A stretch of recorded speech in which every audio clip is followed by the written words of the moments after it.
So before us today is a request from R&L Carrier Shared Services LLC for a jobs grant related to an expansion of their current operations here in Birmingham.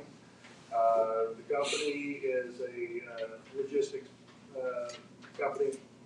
They currently have a facility here off of 78, Valley Industrial Park.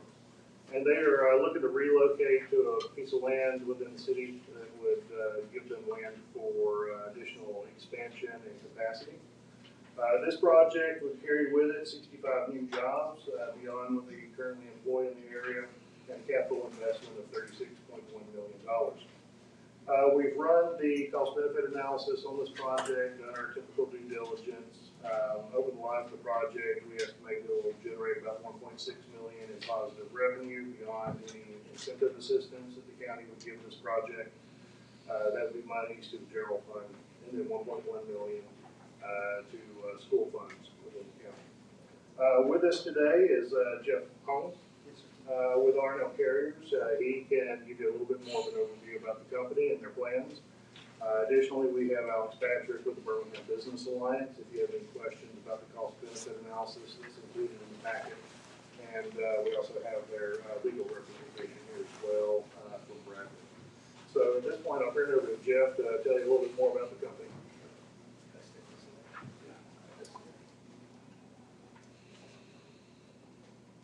Sorry about that aside. First, thanks everybody for entertaining us today. I really appreciate all you being here. Just a little bit about R&L Carriers. R&L Carriers was started by a husband and wife that both dropped out of high school in 1965, Larry Rivers and Mary Rivers. He started with just one truck, grew as a Mayflower driver for a while, going all across the country.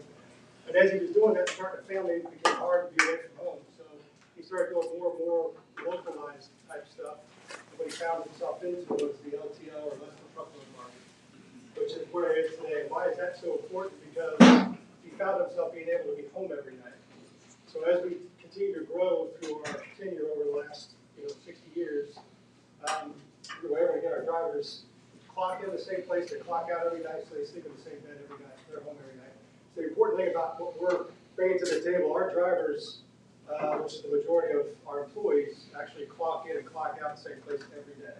They're home in the same bed. So not only do they work in the area, they live in the area. But R&L Carriers can start very humbly with one truck to today having 12,000 on the road today. So we're one of the top LTL providers. And if you understand what LTL is, it's a market that is one step above package. And everyone kind of understands package. You get your FedEx envelope, your UPS.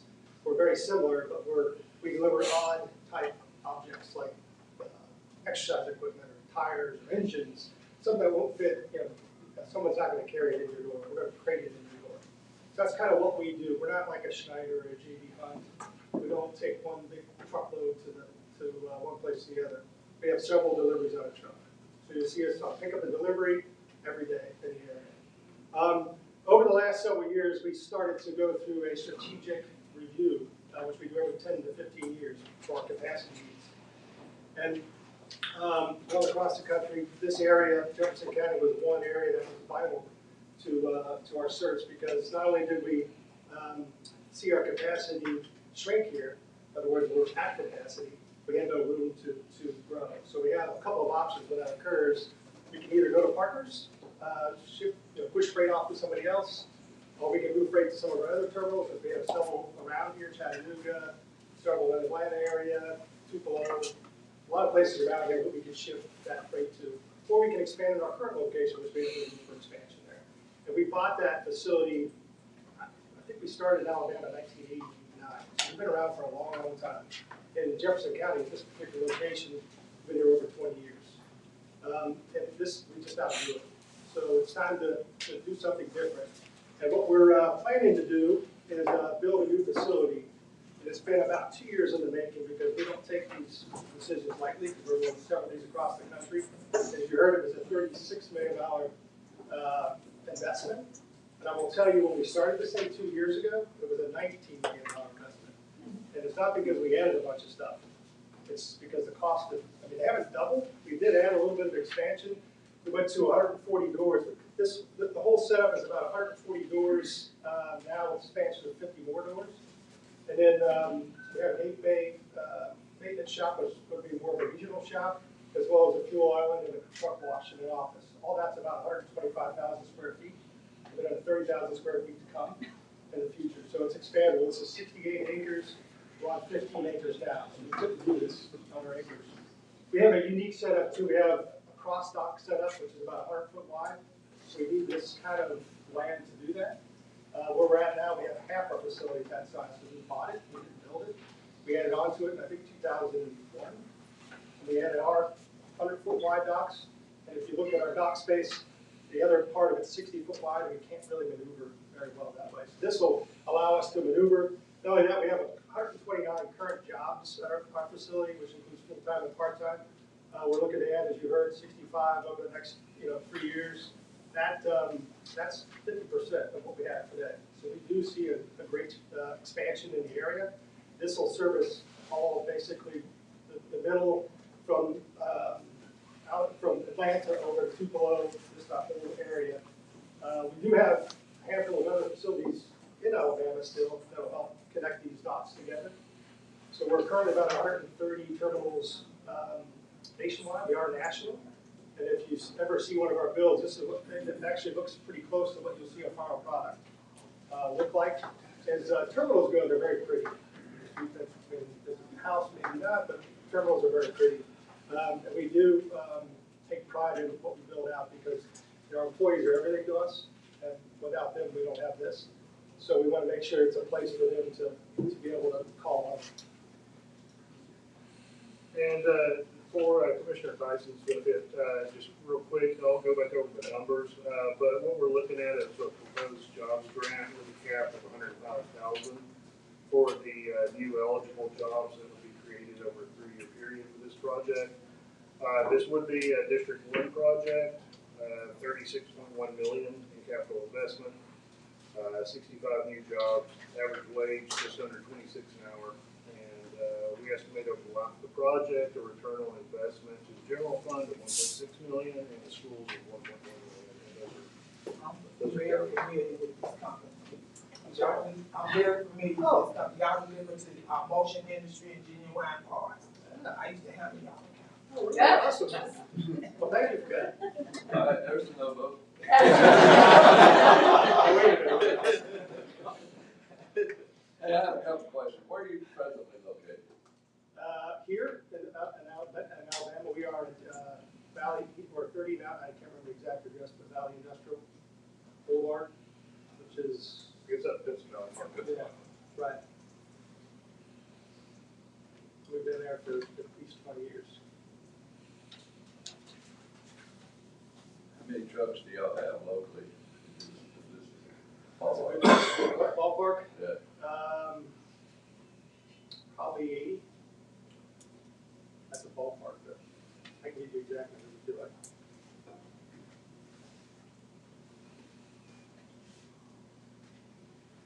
Are y'all presently in the city limits of Birmingham? Yes.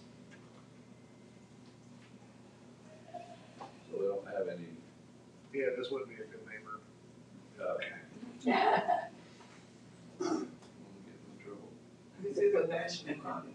We are national, yeah. Looks like they're giving 3 to 1, 3 or 2 to 1. And you add both sales tax to Birmingham. Look on the second page. Or the back of the first page. Look on that first page, right in the middle on the right. Yeah, 9.6. Yeah, 9.6 to 1. They the city reduced the price of the land a little over $1 million. And the land is in, Dan Payne Industrial Park. What's your timeline? I mean, we like to start off, as early as May and 12-month bill, within 12 months.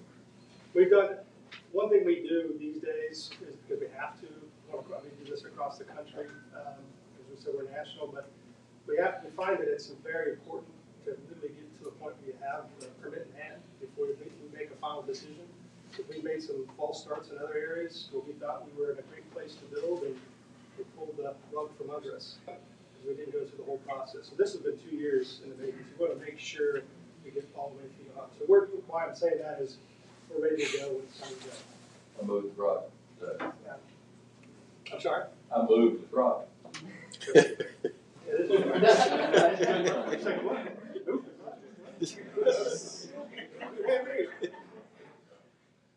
Moved by it. All right, And I say, all in favor, say aye. aye. She said, she tried to say, so she's gonna say aye too. All opposed? Thank you very much. Thank you. Thank you all very much for your time. Thank you. Mr. President, second letter we have, like to get into would be the first one, under economic development. And this will be the next report, based on handout. This is further discussing. Sir. Yeah. We don't. I wasn't here. Quite proud of what the county and the economic development advisors, the county manager have done this past year. So we have a report now from Mr. Bowden.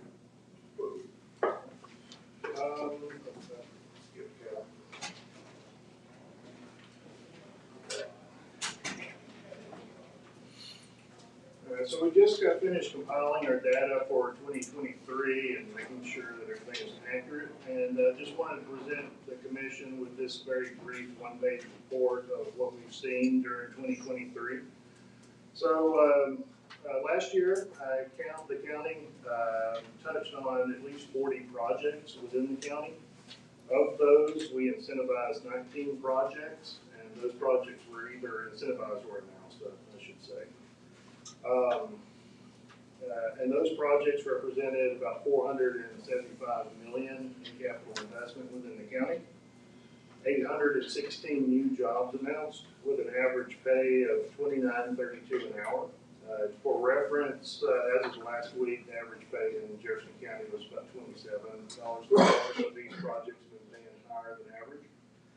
And we also invested $3.9 million in the acquisition of new industrial park land in North Jefferson County. So it's been a very active year last year. I'd love to answer any questions if anybody has any. Talk to you one-on-one about more details, more data if you want it. But I figured I'd present you all with this just so you all know what we've seen this past year. Any questions? Well, this will lead to some questions, but All right. Okay. No questions? Thank you very much. Thank you for your report. Thank you for the work that you and the county did this past year. I was there for half the year and saw it, and it's a good day. I'm very proud to be a part of this thing. Thank you. All right, just to get rid of me, I'll just flip on down to other business. First one, number one, is the appointment of the Jefferson County Housing Authority Board. Based on the time that the process of describing that. I move. All in favor, say aye. Aye. All opposed? Go ahead. I was just asking who these places Sam Parker. Because they got put on the Who's on another board? HACTA. Yeah, 8 double one. That's right. All right, the second is a community grant for the city of Hill Sunrise Road. I move. All in favor, say aye. Aye. All opposed? Thank you very much, and finish this. All right, you wanna go ahead and, yeah, let me get over it. We'll just go back. All right, finance, extension. Good morning, Commissioners. We have 11 items under finance. Item number 1 is the unusual renewal for item 2, 3, 4 through 7 are our normal encumbrance report, personal exception report, personal agenda report, Item number 9 is our PACA partnership with the University of Montevallo. Item number 9 is our procurement card statement for Regions Bank. Item 10, procurement card statement for Jefferson Credit Union. And item number 11 are disposals for fixed assets. Do we have any questions on any of those items? Do we have a motion? I'll move 1 through 11. Motion. And a second. All in favor, please say aye. I do have one question. Aye. Or do we, what checks and balances do we have in place on these procurement cards? I know that it's credit card, and there's some that are issued to the different departments and the department head, very similar to the gas card that we have. And I know we have an audit process on the gas card. That we used to have an audit process on the gas card to make sure that what you had, that's the reason you take your mileage, and that's the reason why you take your number. And they add up the number of miles you've been and the average gas mileage you get, and if there's a discrepancy in there, they go back and take a look at it. Been there and done that, and understand it, because we had a lot of problems way back when we first took over. And we also had problems on the procurement cards. Mr. Knight can remember that. So I wanted to ask what type of checks and balances we have in place. I'm familiar with the gas. So, we do have a process that we have, proposed in our working group. It has not come. Proposing or working through, we don't have. So we have receipts that we receive. However, that's just the finance department reviewing it based on, what we expect. But the policy related to that has not been updated. And so we do have some changes to the policy that came out as a result of the audit from last year.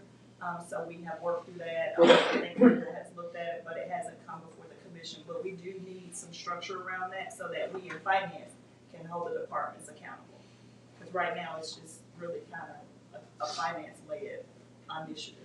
During my first term in office, we get you to look at all of the procurement cards and also the encumbrance and check register every Friday morning before we release those. We're not engaged like that now because we did put in those fiscal policies and things where management staff will be able to do that. I'm going to encourage y'all to continue that, and if we do not have a process in place, if we get one in place, Commissioner, I would add, we have a limit of what, 5,000 on most of them. On average, but then sometimes it changes depending on the needs. And all the statements are brought before the commission for- like this. So every single purchase is in the background, information on the reports.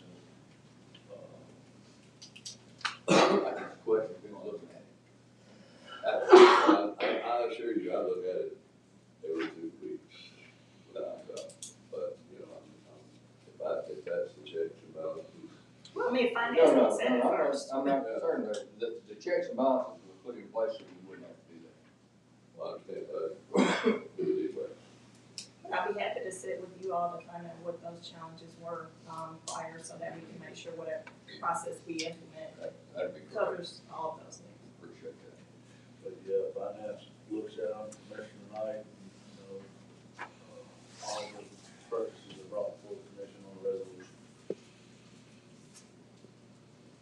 Well, this is so it's not, you can't count this. If we do that, we're gonna start asking for all information and meet each week to go over that. Something we don't want to do that. All we want to do is to make sure that there's a proper checks and balances in place in your finance department to make sure that this money is being spent the way the citizens need it. It's not hard. It's just, you can do an occasional audit, say, in checks and balances and pull the invoices, check and see. 95, 99% of them are gonna be right. Every now and then you're gonna find one that, and you can go back and check the pattern and practices and behavior, and you can see what's going on.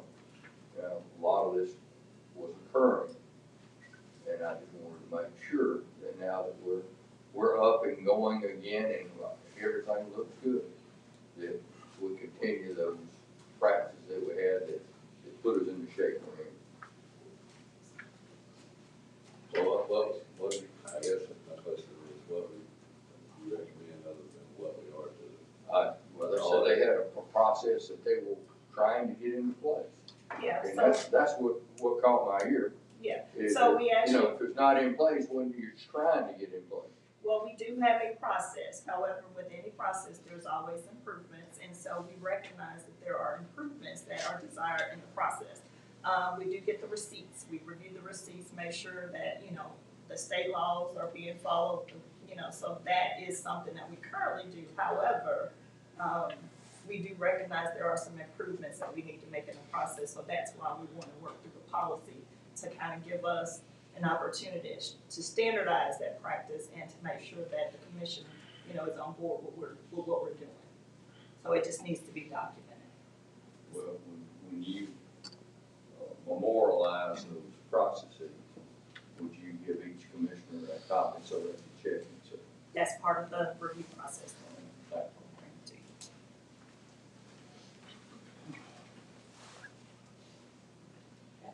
Under budget management office, we have our multiple staff development, individual staff development, and our information office. Do I have a motion? So move. All in favor, please say aye. Okay, thank you. All right, coming over here to item number page 12, absentee election manager, Buckingham Division. Is this a prepayment for, absentee election manager services? These are done by week. Value. Not prepayment, but the invoices submitted every 2 weeks. So it's not a prepayment, it's by week. Who got it? Have a motion. All in favor, please say aye. I have, I moved 3 grants.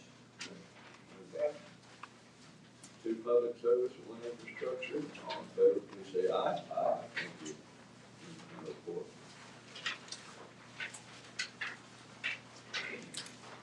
Go to Administrative and Infrastructure Committee, presentation found governor award winner recognition.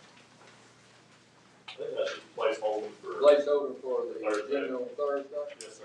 Most people will be here present for those awards. All right.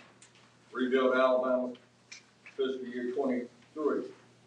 Rebuild for an annual report. That can be the same thing. You want to do it So this is just, yearly we have to submit this to the state. This is just our report. That's come to the commission before it goes to the state. What that shows, every year we have to pay, we have to use 50% or more of the Rebuild Alabama dollars on contracts.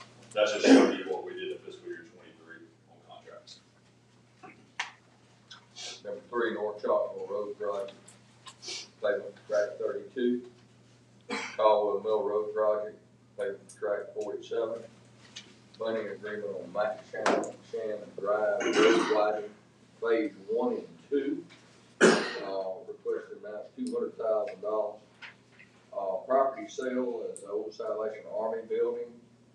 I think we discussed that was it our last meeting or the meeting before last?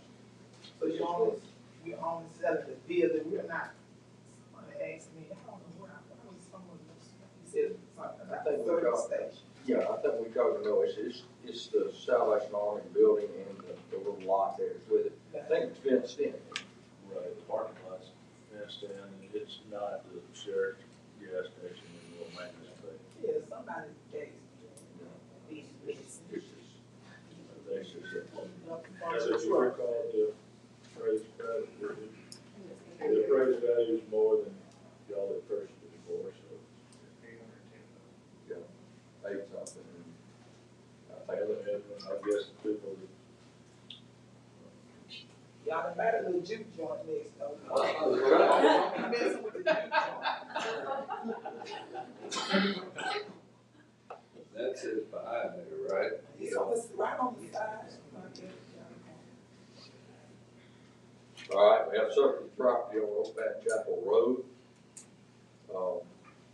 It's no longer needed due to the recent construction and relocation of Pat Chapel. Is that part of that subdivision? Is that gonna go back? Tell me where that property is. So that's actually on the other side of the street. There's one property owner owns both those adjoining lots, and we're already in conversations back with that property owner to sell that piece back to them, and they're gonna combine into one lot. Okay. Kind of the south side of that construction, right there at the corner of 31 and Patton Chapel. I knew that we had some trouble with the subdivision there about the sprinkler system and something that was on the right of way. I had been in conversation with Heather about it. That's further down the road. Yes, sir. Further down the road. Polo trucks, yes, sir. Okay, pole truck, did we ever get them straightened out then? Yes, sir. Right. You know, you never hear you only hear when it's bad. When they fix it, you gotta ask. So, you know how that is. Jefferson County City, a Fairfield DOT raise grant. You want? Yes, sir. So this was part of the BIL, the Infrastructure Federal Grant System that the City of Fairfield, in partnership with many partners, Freshwater Land Trust, Miles College, DJCTA, Birmingham, and the county, we own a little piece of that. There's Martin Luther King. We have about a mile stretch of maintenance there. We came in conversation with Freshwater Land Trust representing the City of Fairfield. Fairfield just asked for the county to be the fiscal agent of that sponsorship. So this resolution is just saying, if Fairfield is successful in that grant, we will then manage the money in the contract. So I good deal. And it matches our bike ped plan for the county. It's not done yet, it's pending, right? Yes, sir. For the grant. This is the application. This is a if, yeah. It's good for us. Chair will entertain a motion one through that. So moved and second, all in favor say aye. All right, Sure, we have. can I introduce my deputy director real quick? I've been Well, sure you a can. lab manager. I've not done that. Wendy Shelby, new deputy director. She's been here about 4 months. I should have brought her earlier. Where you been hired? Yeah, he keeps me pretty busy, so. Where are you from, Wendy? Maybe I need her number instead of yours. Yeah. I'm actually from Tuscaloosa. Born and raised in Tuscaloosa. Right, Happy to be right. here. We're happy to have her. She's been an asset already. Thank you. Good to have you on board. Thank you, Very appreciate it. much. We'll be in touch. All right. I look forward to it. Do you know anything on you about these claims for the minutes? No. We have the minutes from the February the 8th, and then we have 8 claims. No, 7 claims, and then the opioid settlement grant. Let's probably need to talk about that opioid. This is just, over the past couple of years, we've had money that we settled for various opioid settlements with us in the state. And those monies have very specific uses, so we thought it was important to put something together in place when folks make any kind of applications for those. And it's very similar to what you do with your community grant, we want to have some guardrails and things in place to make sure that, any applicant follow those things. So it's very similar to what you do with community grants, nonprofits, but it has to be, monies have to be used for those approved uses in settlements. You know, I think did we ever distribute that money we never did There's distribute. been no distributions, this is kind of a precursor to make sure that we have. To make sure you have a process in place to do that. Correct. Some of our fire departments are underfunded. Some of the ones, you have several, and I do, and you do, that, need the, Narcan. And this is, they can use this to apply for a grant to help them purchase Narcan and save lives. And, so I appreciate your engagement, what we do on that. We want to get a smooth process in there because it's kind of an intergovernmental transfer, whether it be City of Fairfield or Midfield or Hueytown, or I don't think Hueytown has that problem, but there's several that include all of the fire districts costs them like $200 for each shot that they give them, because it's a different formula than what they have in the ones that the health department gives out. So thank you, and everyone appreciates that. Yes, ma'am. How will the fire department districts find out about this grant? The application will be on the website. I will tell you that most of your public safety entities are pretty much aware of it. It's been out for a while. We just haven't had a process in place to do that. But most of them are relatively familiar because they treat those kinds of things all the time. Most of them actually met right here and in this room. So is it the larger municipalities, is places like Lipscomb and Brighton? It's not restricted like here. No, but they are aware of it. I will let them know today. Yeah, I think most of your fire departments are aware, but it'll be on the website. We'll be happy if you got some specific folks, we'll get it. Okay. I give you. And you probably have, was there a list of uses that money can be used It's for? attached. We have, all of our settlement agreements with all of our various, pharmaceutical folks. It's similar to what they drafted, and it's attached to your, the program, to your back. Yeah, we had problems with the back of it earlier. Got it out. I'll make sure you get a copy of something. Okay. We have those. All right. I moved it. Second. All in favor, say aye. Aye. Cal, you got 4 amendments to the ARPA funds. You want to handle those? Yes, sir, no money involved, this is just time extensions on all these programs, finish out the agreements and money that you all had, and the adjustments online if you have any more questions. No money included in these time extensions. Carol, entertain a motion 1 through 4. All in favor, say aye. Aye. All right, Helen has no business to transact, nor do I. So that concludes my report, and I'm going to Commissioner Cox. Good morning, Commissioners. All right, pay my dues.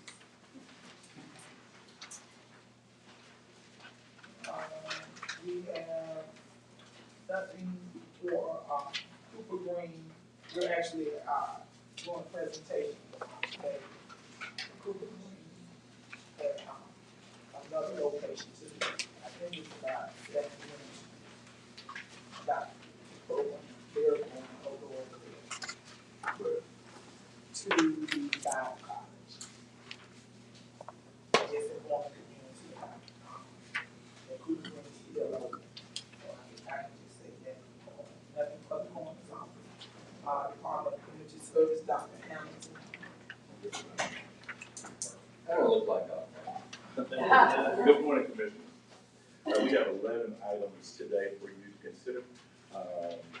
First being UAB Jefferson County Forensic Case Management, Amendment number 1. This is just a no-cost extension from the DOJ to extend it until September 30th of this year. Item 2 being UAB Board of Trustees SAMHSA 5-year Amendment number 1. This also is an extension to September 30th, 2024. This is for our drug court. 3, 4, and 5 are all HUD agreements. The ESG grant agreement, the home grant agreement that we received from them, and 5 being the CDBG grant agreement. Just requesting approval for those. Number 6 is the Salvation Army CARES Act. This is just an extension of the end date to July 15th, 2024. There are no funds required for that. Number 7 being UAB grant agreement. It is a resolution for this grant for $1.5 million, not to exceed $502,000 a year. 6 being our drug court agreement with UAB. 8, I'm sorry. Number 9 being UAB grant agreement contract number 1, which was initially done in 2019. This is also an extension for 12 months to September 30th, 2024. Number 10 is a cooperation agreement with the county line for their storm shelter. And number 11 being the Village at York. This is through our HUD. Do we have any questions about it? I do. What, on number 2, Mhm. what's the acronym, SAMHSA? So the SAMHSA is for mental health. It is a program through UAB, is our Substance Abuse and Mental Health Services Administration. And number 6, there's no issue on the CARES Act timeline. Correct. This was approved to go out until July the 15th, so they can expend the rest of those funds. And what is, on number 7, what is the treatment court? I know we have drug court, is that the same? Correct. No, that is actually separate. The treatment court, that is,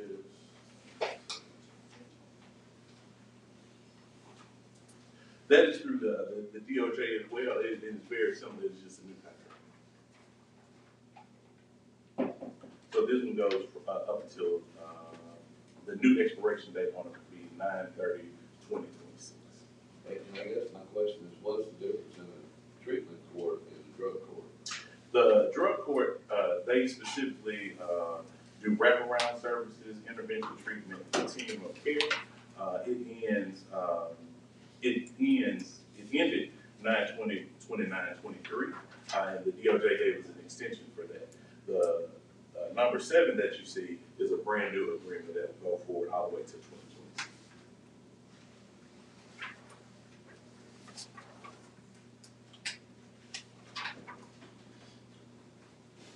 Okay.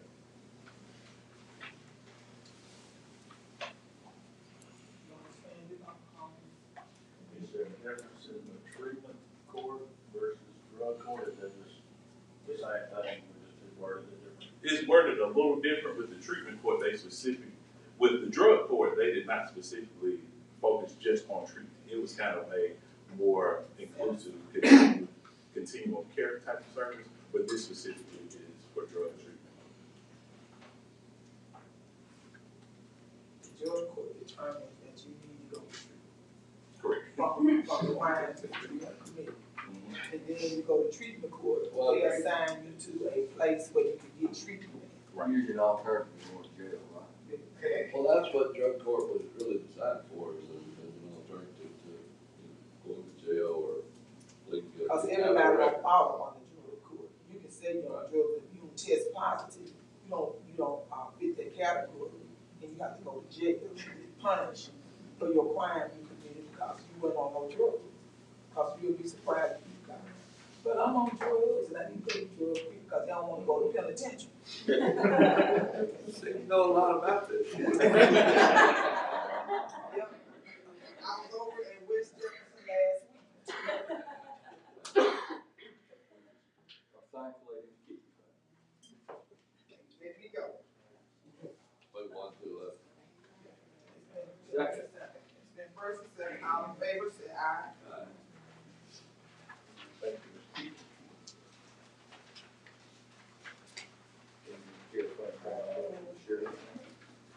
We're down to the sheriff department, Wayne Rogers.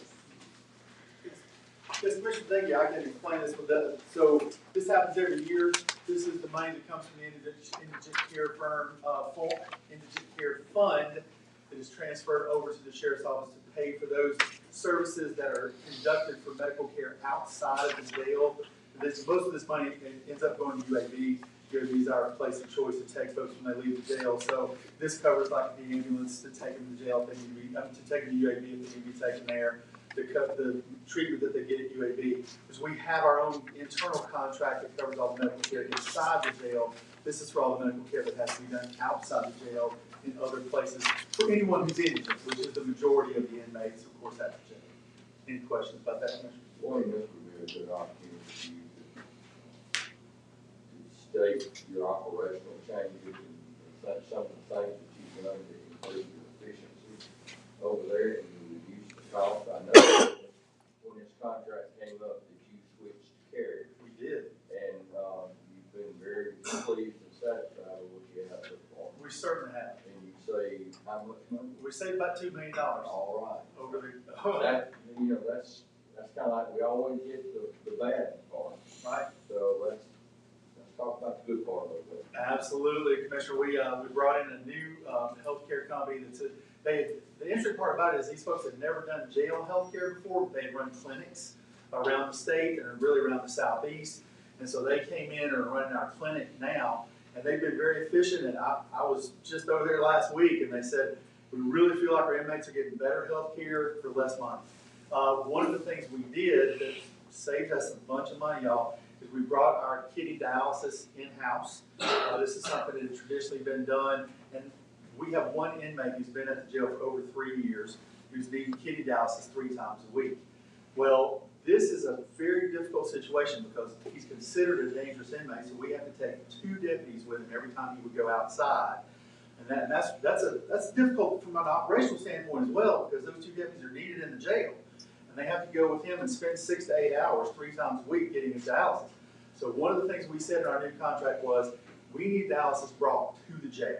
And the new company we brought in, they have the capacity to do 3 dialysis patients at any one time. Right now we've got 1, we had 2 for a little while, then that second one went out, but we've had 1 guy who's been there for a long time. His dialysis is now being done in-house at the jail, and that's saving us, not only saving us the money that was costing us to go out to do the dialysis, it's also helped with operationally, because those 2 deputies get to stay at the jail. So, but there's been other improvements as well, but that's just a sort of the most shining example I think that we have of that. We do an awful lot of stuff in the jail now that used to be done at UAB or used to be done in clinics outside. That we also, I'll mention one other thing, Commissioner, we determined that much of the time we were having to have deputies away, much of the time we were having folks, was occurring between 4 o'clock and the time they turned the lights out around 10 o'clock at night. So most of the transfers out were happening then. Well, just to be blunt, that's when most of the fights happen at the jail. And so what we've done, what we asked for in this new contract and got done, we actually got a nurse practitioner who comes to the jail at 2 o'clock and stays from 2 until everybody goes to bed. Previously, that had not been done. We would have to, the nurse practitioner was leaving around 3 or 4 o'clock in the afternoon, and then when somebody gets in a fight, they just have to go to UAB. If they've got an injury, they have to go to UAB. Now we have a nurse practitioner at the jail who can sew up wounds, who can treat those people, and that person stays in until everybody goes to bed. So, right. We sometimes all that gets reported is our differences. Right. Right. So I just wanted everyone to know that it's not all bad. Absolutely. And that we're not always at odds. We work together 90% of the time. Absolutely right. And I say way more than 90% of the time, more like 98% of the time. Let me ask you this. Sure, Commissioner. The inmates that's in the county jail, have they been sentenced already? Are they going to court? Very few of them are serving sentences now. The huge majority of them are actually there awaiting trial. That's how now I will say this, there are fewer people awaiting trial now than there were not too long ago because there's new rules and the way folks get out on bail and things like that. But most of those people in our jail now, the last time I looked, Commissioner, I think there were 7 people out of about 850 that are actually serving a county sentence. County sentences are always less than a year. You're just serving county jail. There were 7 people already. Now, we also have some folks that are federal inmates who are awaiting. They're going to testify in a trial over here in state court, where there's some reason, there's a small number of those, 15 to 20 of those at any one time. We also have folks who have been sent back here by the Department of Corrections because of probation violations and things like that. But every week, the Department of Corrections comes and gets folks out of our jail, takes them to the prison system. So the great majority, certainly well over 90% of the folks at the jail, are there awaiting trial for one reason or another. Yes, Commissioner? So how is it that we have an inmate over there on dialysis and has been there 3 years? He's been awaiting trial for 3 years. I'll get it. So one of the major projects that we have going right now, we've been working, actually have a meeting tomorrow afternoon with the University of Alabama with the competency restoration program, Commissioner. Right now, if someone is determined they've said they're not competent to stand trial for one reason or another, those competency restoration services have to be done within the prison system. We can't do them at our jail. They're done within the prison system. Typically, the person is taking a Taylor Hardin, or they're taking a Bryce, and the competency restoration is done there. There are folks who wait sometimes 3 and 4 years for that to happen. We've been working with the University of Alabama on a pilot program, meeting with them again tomorrow, where we can do competency restoration services within the Jefferson County Jail. If we do it, we'll be the first jail in the state to do it. And we certainly believe that we're going to be able to do it by bringing psychologists and psychiatrists into our jail to handle those competency restoration services. That's designed specifically for the person you're talking about, Commissioner. The person's been there for a very long time. So this person has been judged not competent to stand trial? He's not been judged so yet. He's awaiting competency restoration services to see if he can regain competency in order to stand trial. Now, in this particular situation, Commissioner, I'll mention that he was actually released on bond. It was a domestic violence situation. He was released on bond. He violated the terms of his bond, and he had to come back into jail. So, Do y'all keep stats on how many of the inmates are found innocent that's in your jail? we do. What's the But percentage? it's pretty low. It's pretty low. But the great majority of those folks eventually plead guilty to possibly plead guilty to lesser charges, things like that. There's not a whole lot of them who are eventually acquitted. But you do have some that's innocent. There definitely are some. Definitely are some. There certainly are. And as Commissioner Tyson knows, I mean, one of the things that's a big question mark is, does everybody at the jail have the right to vote? Well, most of them do, because they haven't been convicted yet. Because I was over there last week. Right. And many of them are able to vote. Their voting rights have not been taken away because they haven't yet been convicted. They're simply awaiting trial. All my clients were innocent. Of course they are. Yeah. You were a lawyer. That's why. You were a good lawyer. I didn't do it, I wasn't I know, you were a good lawyer, you know. All right, Commissioner, happy to answer any other questions y'all have. I didn't say they were found innocent. I said they told me that. All right. Is that all you need? Thank you, Commissioner. I get a motion, please, for item 1. So moved. It's been first and second, all in favor, say aye. I have a community grant for one step fitness for our senior citizens. So, In first and second, all in favor, say aye. This is the end. District 1.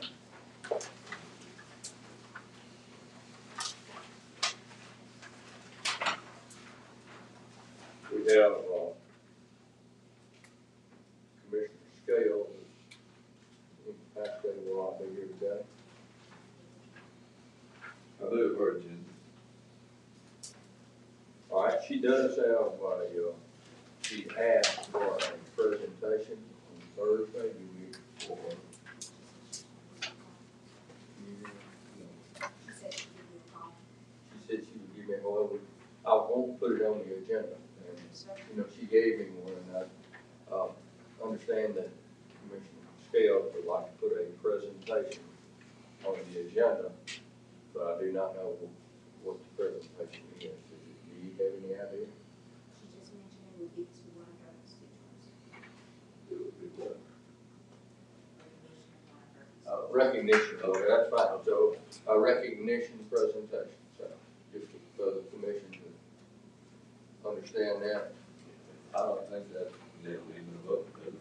No, it doesn't need to be a vote, I just wanted to make sure that it was, that we did have it, and I could place that on the agenda, if that's all It's right. in the agenda.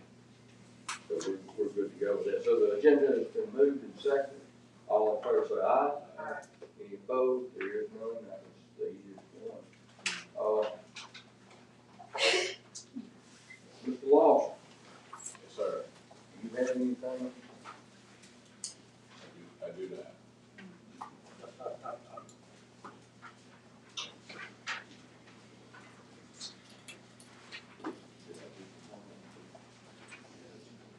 We did Y'all trust me?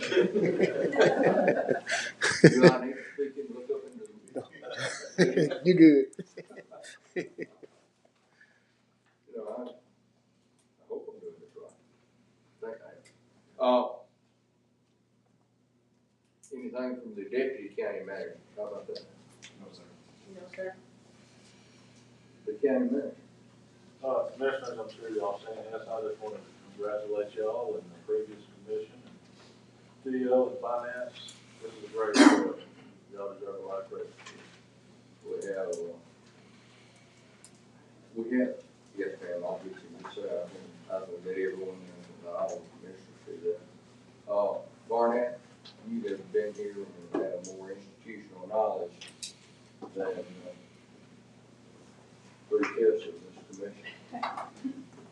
Well, I want to salute Solomon. He did a great job. I think beautiful photograph. Everybody wanted to know why this commission tonight looked so angry all the time. And that's the one thing that they got out of it. But It's not angry, is it? But you know, I think as an editor looking at this story, one thing jumped out was that everybody seemed to be on the same page. And Solomon did 8 separate interviews, 5 commissioners, CFO, he did the county attorney, and he also did Tony Patel. But what you saw was everybody was singing from the same hymn book. And it just shows that everybody has bought into a plan of progress for this county commission. You seldom see that in politics. So it says more about what you guys, the people at this table, have done, I think, than anything else. I'm gonna go and give you some more C's. Common goals, common sense, common ground. 3 more C's that you could add to that. I'm gonna be tired of hearing that, but it works. And we put our partisan politics aside to get done what needs to be done for this county. And that is a testament to it. God bless each and every one of you, we appreciate you. That goes from the people who work, the laborers, all the way up to the county manager.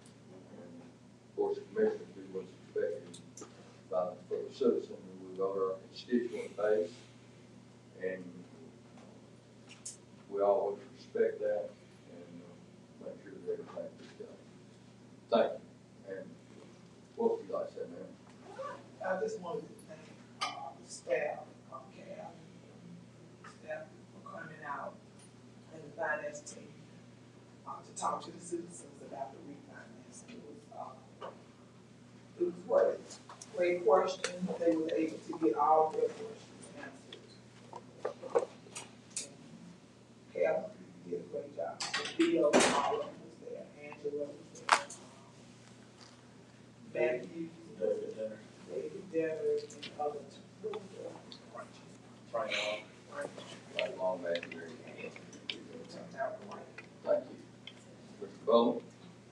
I can't really add much to that. I wasn't here for the majority of the story. We started talking about what's here at the end of it, but I'm extremely proud of the commission.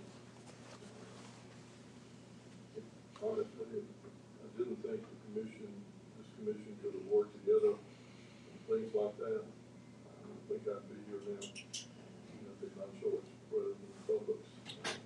But I really enjoyed it, and I'm saying that things are necessary, politics have been set aside, and that many areas the size of Jefferson County in this state or this nation can say that. I say it, so I'm proud to be a part of the team. You know, still a bit more. We can do the best we can.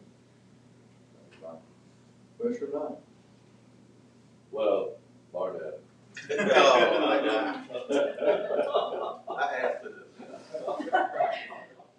The reason I always look so angry is because Solomon goes angry. So that or my shorts are a little tight. Barnett, y'all helps do this. Y'all do this. This is our voting every accomplished this. And, you know, we had to, Barry had to work at it because, you know, some told us that, well, since y'all don't have a newspaper of daily circulation, then you don't have to publish. But we do have it. And then I think y'all partnered a little bit with the Alabama Messenger, not partnered, but I think we kind of split it.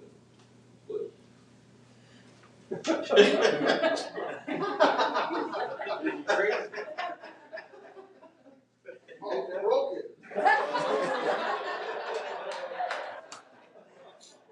But thank y'all for that. That's a lot of work.